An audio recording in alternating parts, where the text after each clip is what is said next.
If my funeral, there were 6 people that were there, I wanted them to know me for who I was and not an image. So as we started getting divorced, we wanted to get, again, more data. It was like, okay, how do we do this? How do we do this in a way that helps everybody? What are our options? And there's got to be people out there that have gone through this before. So we got involved in a support group for Mormons called Affirmation. In that group, we got involved with a kind of a subgroup that was gay Mormon fathers. And through that, we found out that a few miles away from where we were living at the time was one of the people that was kind of leading that group. And so we got close to him, and Jan, my ex-wife, got close to him. We talked to him several times. We heard what he and his wife had done when they got divorced, and he introduced us to a number of different people that helped us really do our divorce well.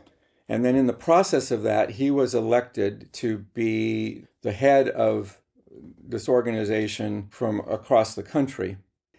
I was with my kids one day, and this was in the age of, it was before cell phones. I had a pager, and the pager went off, and we were at an event, and I didn't pay attention to it, and I'll call them later, and the pager went off again, the same number, didn't know who it was, and so said, okay, I need to go find a payphone. So I went and called the number, and it was one of the members of the support group that calling saying, Dwight, your friend, and I'll call him John here. John has been found dead. We have to figure out how we're going to get all those addresses for all of the gay and lesbian Mormons away from them, because if the family gives it to the church, it means that there's going to be hundreds, if not thousands, of excommunications. People's lives are going to be impacted, and there'll probably be suicides. Can you help us figure out how to get the addresses away from the family?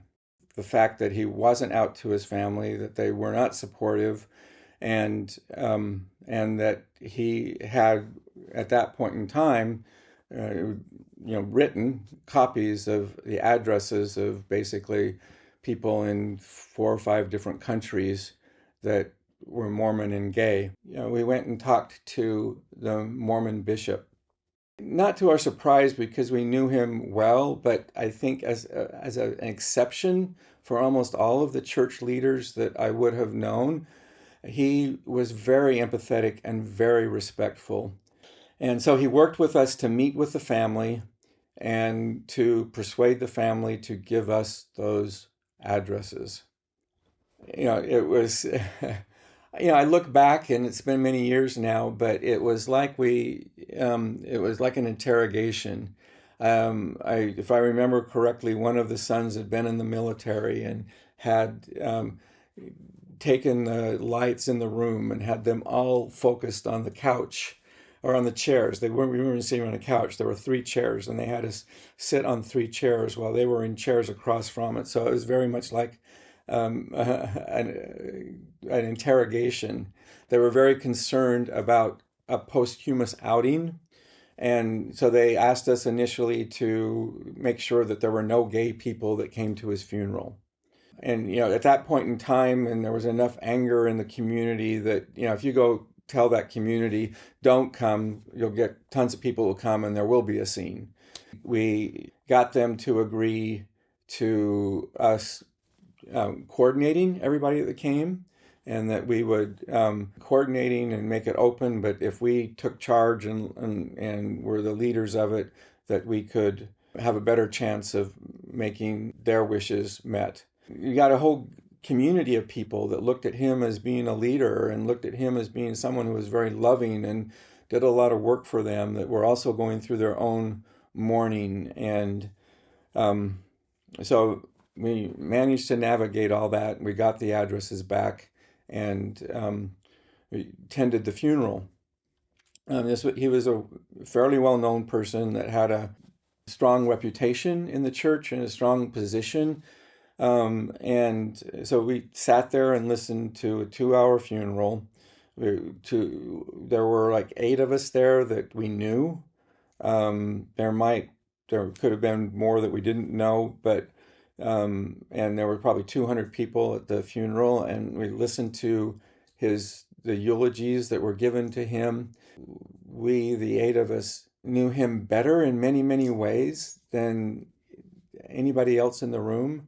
We knew his life story, we knew his struggles, and we knew his joys, and what they were talking about was there was an image that they wanted, and it wasn't him, and how proud we were to know him, and that we were in a situation where he trusted us at the level that he did. The family basically kind of thought he was involved in some kind of trick, and that's what caused the heart attack, and the coroner came and just ruled it a heart attack. But for various reasons, 6 months after his burial, approximately 6 months, they exhumed the body and did a full autopsy and ruled that it was a homicide and that it wasn't a heart attack, that he had been strangled. John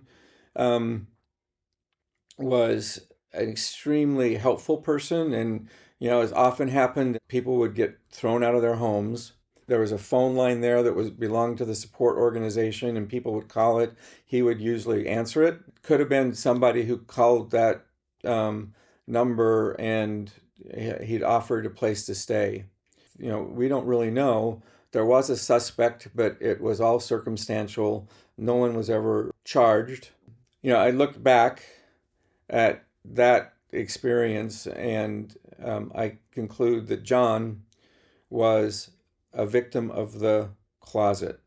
So I decided that I didn't care the cost. I was going to be out of the closet. If my funeral, there were 6 people that were there, I wanted them to know me for who I was and not an image. And so even though our kids were like 12 and 8 at the time, came out to both of them very carefully, and have always been out. So that was certainly an experience that set the tone for much of the rest of what happened in my life.